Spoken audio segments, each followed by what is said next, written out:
Alright, so our goal for this lesson is to be able to graph a quadratic that's given in standard form. And we have dealt with standard form before.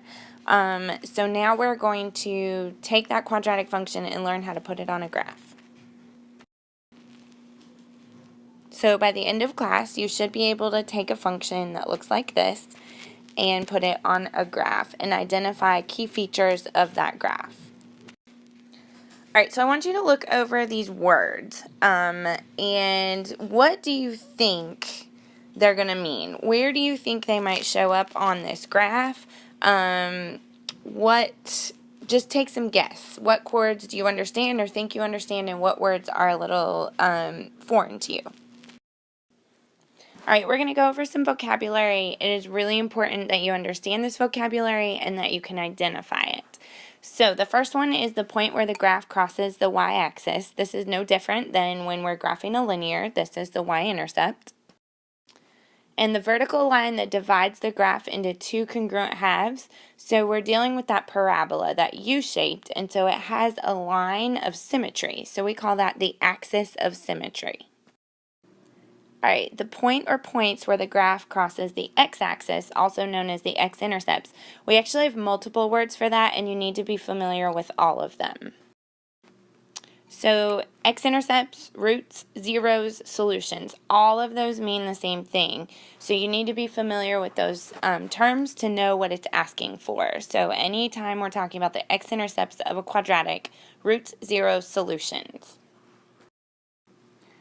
Alright, this is the minimum, the vertex of if the parabola opens up, and we call it the maximum if the Alright, so if the parabola opens up, this point is the minimum, and if the graph opens down, this point is the maximum.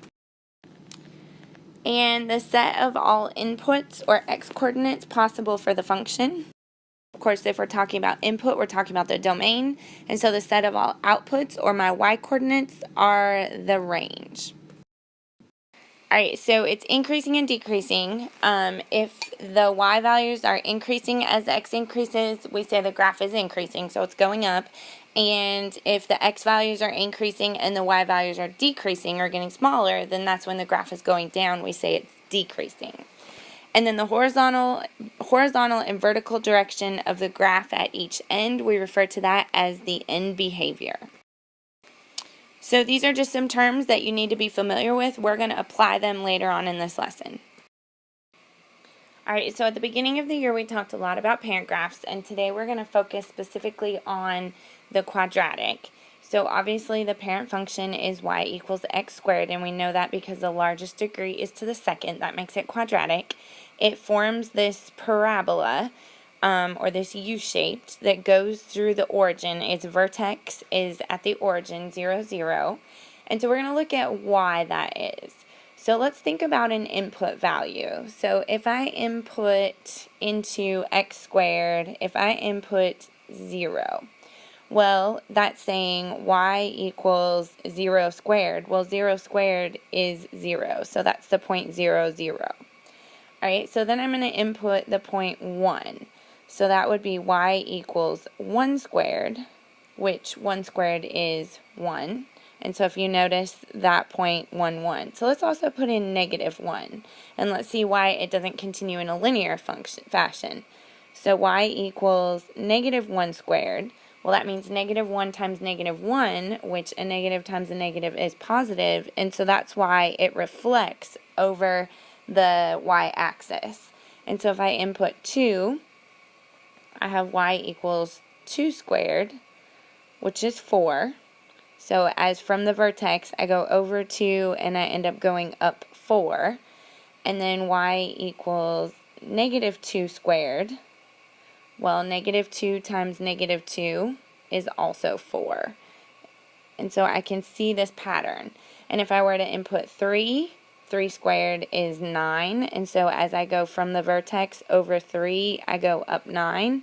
And also if I were to go to left 3, I would go up 9 because negative 3 times negative 3 is also 9.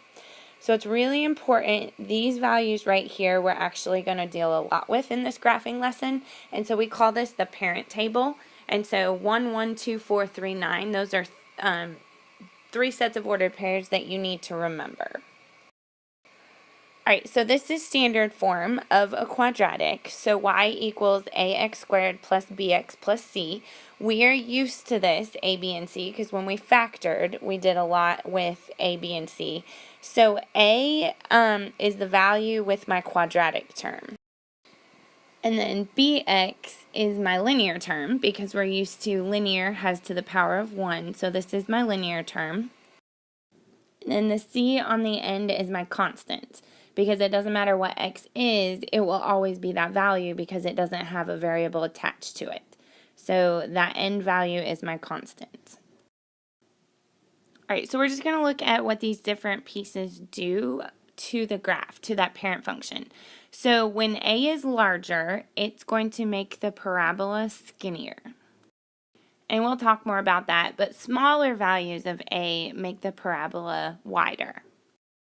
And then when a is positive, the graph opens up, and when a is negative, the graph opens down.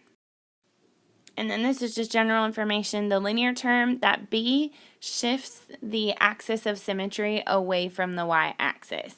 And we'll talk more about that later on, but I just want you to know what's going on there. And then c tells the y-intercept. And the reason that is because the y-intercept is when x is 0. So if this were 0 and this were 0, this is my constant, which isn't affected by x being 0. And so the c, this last constant term, always tells me the y-intercept. So that's what each piece of that standard form is doing. Alright, so let's go ahead and look at these different functions and see if we can identify a, b, and c, the y-intercept, and the end behavior. Alright, so in the first one, I know that a is the number with the quadratic term, so that's going to be -5.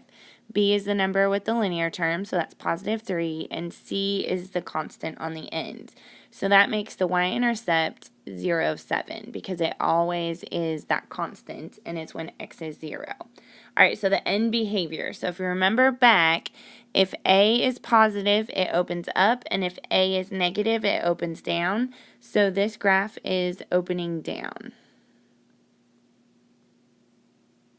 because that A value has a negative in front of it. Alright, so let's go ahead and look at y equals 4x squared. So A is 4, there is no linear term, so B is 0, and there is no constant, so C is also 0, which makes my y-intercept 0, 0. And when I look at my A value, it's positive, so this graph is going to open up. Alright, I'd like you to pause the video, and I'd like you to do the last two on your own. Alright, so go ahead and look this over and see how you did.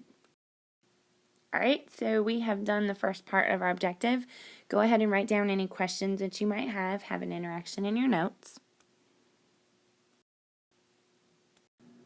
Alright, so this is kind of the mastery criteria. This is how you know if you've graphed a quadratic successfully. Did I identify the y-intercept? Did I explain the end behavior? Did I identify if it has a maximum or minimum? Did I calculate the axis of symmetry? And did I identify the vertex? Did I identify the zeros? And did I use the parent table to graph at least 2 other points? So I know that seems like a lot, but it actually has a pretty good flow to it. Alright, so let's go ahead and get started. So the first mastery criteria is, did I identify the y-intercept? So the y-intercept, remember, is that constant on the end. And if you notice, there is no constant, so it's going to be 0. So my y-intercept is going to be the point 0, 0. So we're going to keep that in mind. So now the end behavior. Remember, the end behavior is determined by the A value, which if it's positive, then it opens up. If it's negative, it opens down. So the A value is positive, so the end behavior is that this graph is going to open up. So if it opens up, that means that it's going to be a U this way. So that means it's going to have a minimum, because there's a lowest point but not a highest point. Alright, so now I need to calculate the axis of symmetry. So this is a really important equation that you need to memorize. X equals the opposite of B over 2A. That's it. but that is going to become super important in this process. So let's go ahead and identify A, B, and C. So in this function, A is 1, B is 4, and C is 0. So to identify the axis of symmetry, we're going to say x equals the opposite of b over 2a. Well, b is 4, so the opposite of 4 is negative 4 over 2 times a is 1. So that gives me negative 4. 2 times 1 is 2, and so that is negative 2. So I know that my axis of symmetry is at negative 2, meaning that this graph is going to fold along the line x equals negative 2.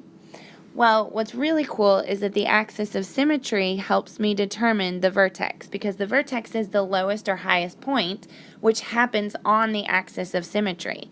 So I know that the x value of my vertex is negative 2. So I know that that vertex is somewhere on the axis of symmetry. Well, how am I going to find a y value? So if this is my function, and I want to know what is y at negative 2, well then I'm just going to plug it into my function and find out what it is. So y is going to be whatever x is squared plus 4 times whatever x is.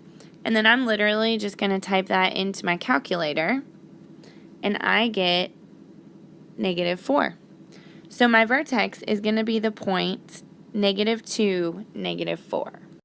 So I'm going to go ahead and graph that. So negative 2, negative 4. And I got that by using this formula. And then once I found x, I knew that my vertex had to be on that x value, so I just plugged it in. Alright, so now here's where we're going to use that parent table. So it's important that we always remember those numbers that I told you. So 1 squared is 1, 2 squared is 4, and 3 squared is 9. And we're using that because we're using a quadratic function, which follows that squared pattern. So when I look at this, I'm going to identify my a value, and we said that a is 1. So I'm essentially going to multiply each of these by 1, because that's my a value. So 1 times 1 is 1, 4 times 1 is 4, and 9 times 1 is 9. So when a is 1, it doesn't change that pattern. So what that means is that from my vertex, this is always from the vertex. This is the movement from the vertex. So this is my horizontal movement, and this is my vertical movement that corresponds with that. So from the vertex, when I go over 1, I'm going to go up 1 and put a dot.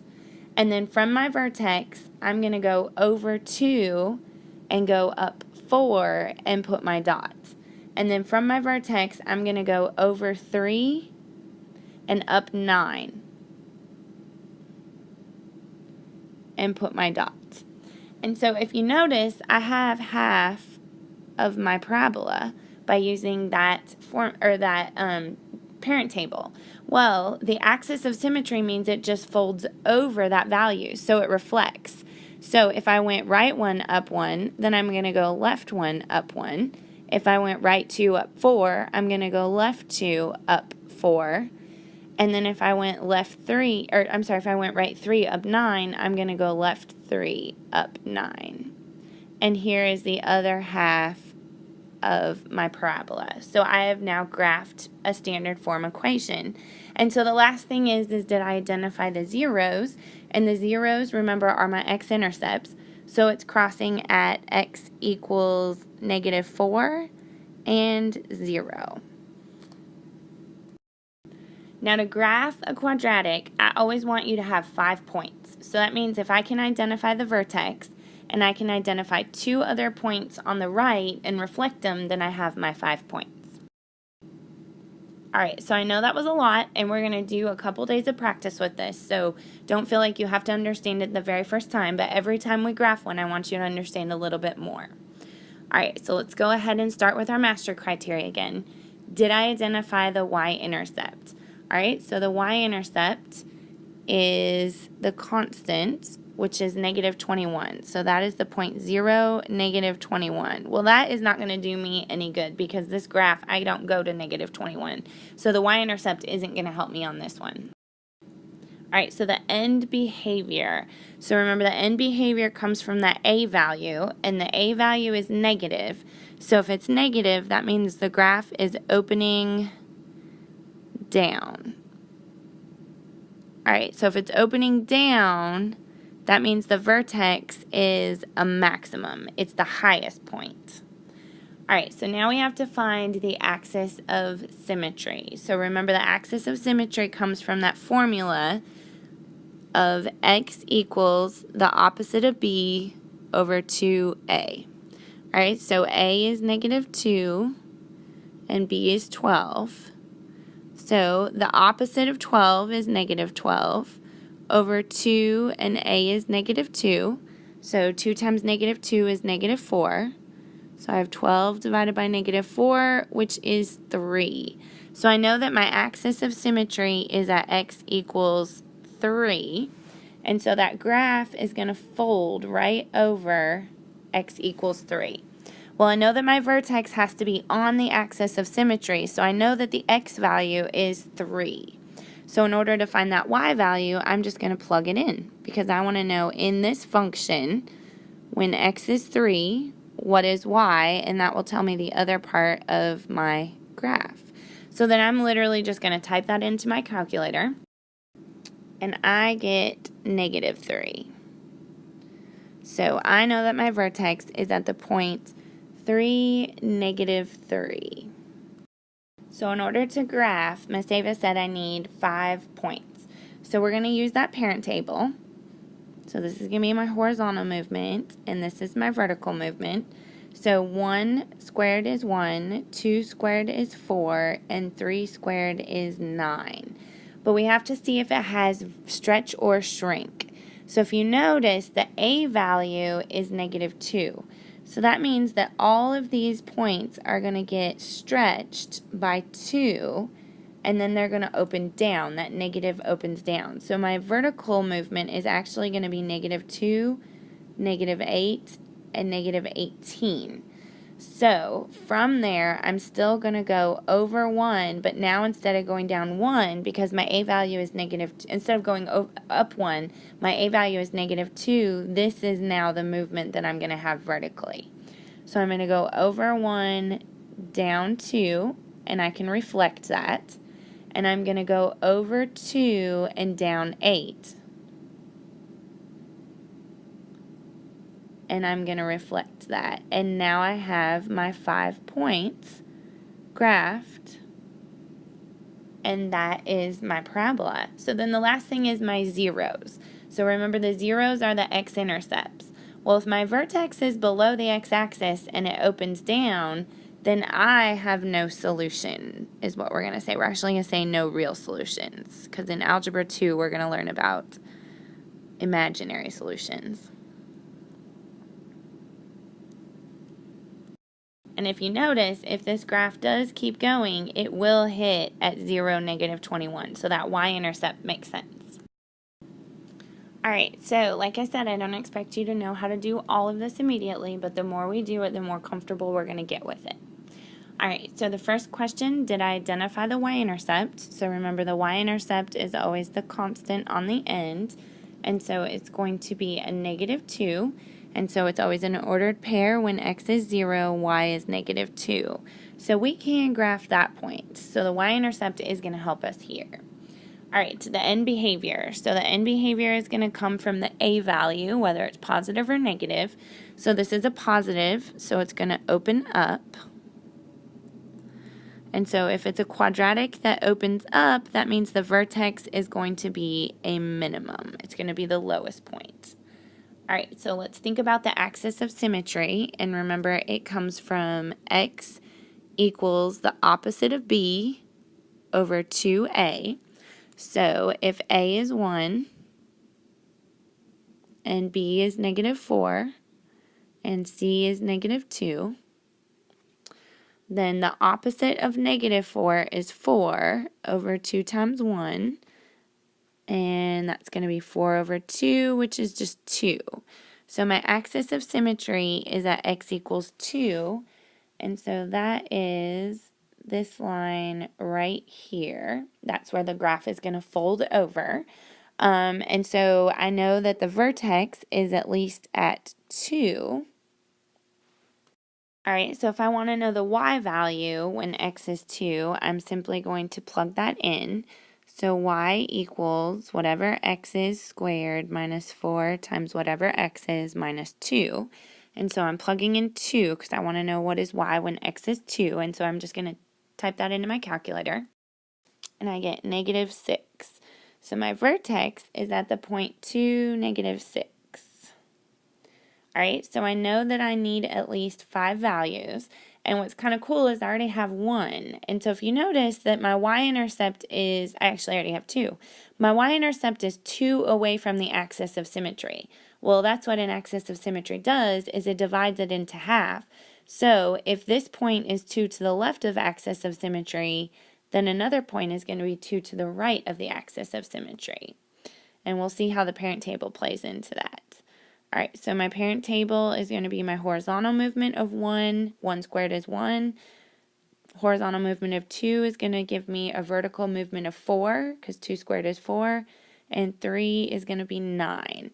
And so I'm going to multiply this by my a value, because that tells me if it stretches or compresses. And so I'm going to multiply everything by 1, because a is 1, which means there is no change. It's going to go over 1, up 1, over 2, up 4, and over 3, up 9.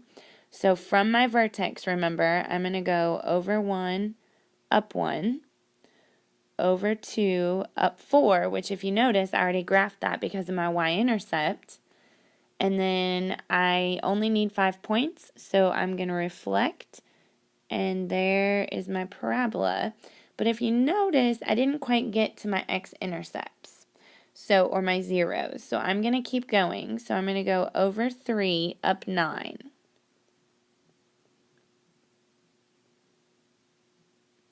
And I'm going to reflect that. So I'm going to go left 3, up 9.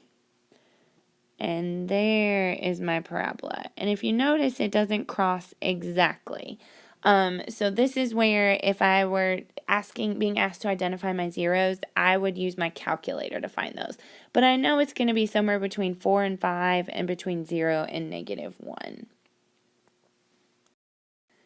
All right, graphing a quadratic in standard form. So what I want you to do, I know this is a lot and this is a hard lesson, but the more we do it, the better we're going to get at it, and we will spend a couple of days practicing. So I'd like you to right now identify what parts of the key features or that process do you understand, and what parts are you struggling with. And write down any questions that you have that you want to talk about tomorrow.